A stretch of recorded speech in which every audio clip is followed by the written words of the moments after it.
Successor to the Heinkel 111 and designed to rival Britain's four-engine bombers, the Heinkel 177 is now in service with the Luftwaffe. Like our newest bombers, she has four engines, not two radials as you might think.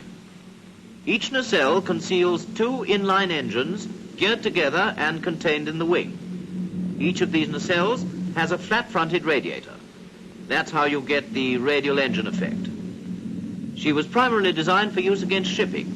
She can carry torpedoes, and she may be used as a dive bomber, in which case look out for dive breaks. She can carry a very heavy bomb load for a German, so the Heinkel 177 is something worth watching for. Now let's pick out her recognition features as she goes through a turn. Straight away, long nose and wide wingspan, 103 feet as a matter of fact. Mid-wing too, unusual for a German bomber. Yes, the length of the nose stands out, and there are the short, blunted nacelles we warned you about. Now see how terrific is the span of those slender wings in comparison with the length of the fuselage.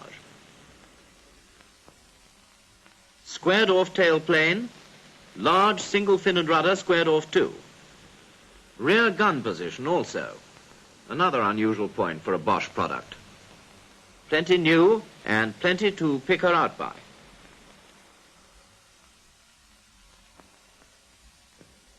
Well, after that bit of aerobatics, let's keep her still and let the artist have his fling.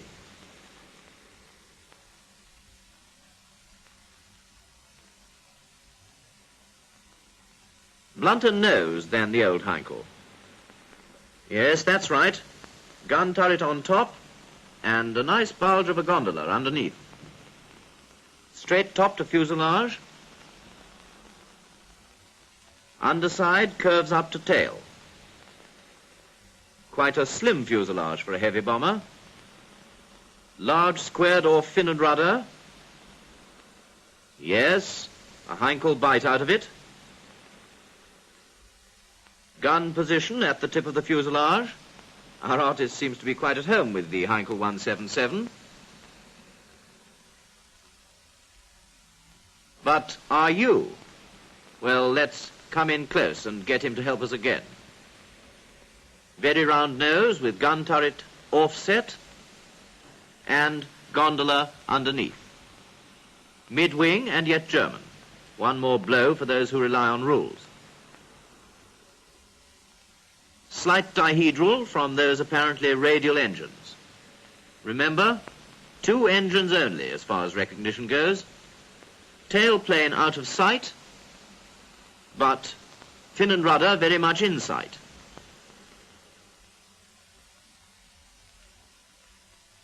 Yes, long nose, fully glazed and blunted.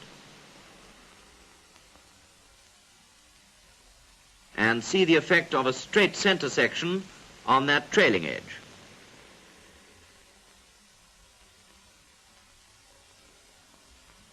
Compare the short blunted nacelles with that very long nose.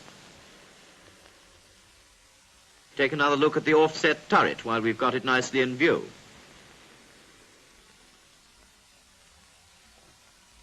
Slender wings, wide in span, with rectangular center section between nacelles. Straight taper from there to rounded tips. Squared off tail plane, with definite taper to leading edge, adds one more clue. Gun position projecting well beyond the tailplane. Large squared off tail unit. Yes, that's right, the Heinkel bite. All right, Augustus, that's enough. Well, now we've got rid of the artist, let's get down to realities. See how much you can remember. From glazed nose to tip of tail, you'll find clues which make her the Heinkel 177, one of Germany's latest efforts in heavy bomber design. Mid-wing but Bosch, you remembered that, I hope. Overhead, there she goes, the big German bomber. Check up on nose length and wings, which are wide in span and appear to be set well back on the fuselage. Higher up, Those wingtips appear almost pointed, and the characteristics of the tailplane are still very obvious.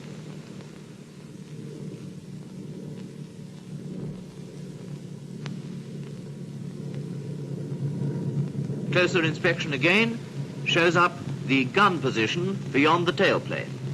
Something new in German bombers, the Heinkel 177.